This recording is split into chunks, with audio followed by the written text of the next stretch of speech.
I believe that he was supposed to be my neighbor somewhere in Shetland Avenue, right?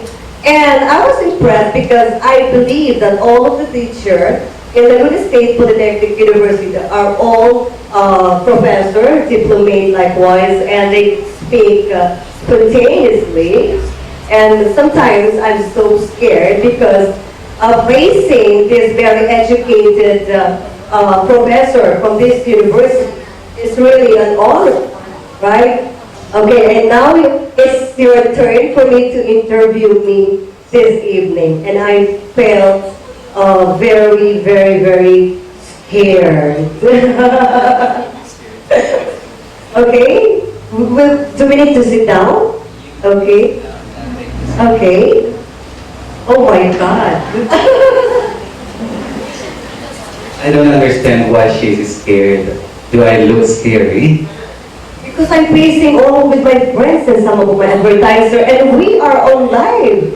Don't you think that hundreds or 10,000, almost 15,000 of subscribers of Celestial Cable TV are watching me because of this is my 10th year anniversary, right? Mm-hmm. So this is your time. So you don't have to be scared. Nothing to be scared about. Alright, so Miss Chun, she looks pretty, right? If she really looks pretty, please give a big, big hand. Alright, so let me begin with the first few questions.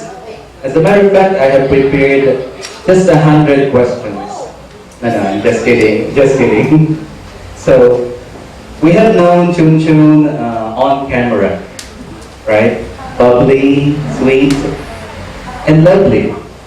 But who is Chun off camera? Well, to some of my friends, they say I'm so mataray. Not just being a straightforward person, but beyond that, I'm a very loving person. I am not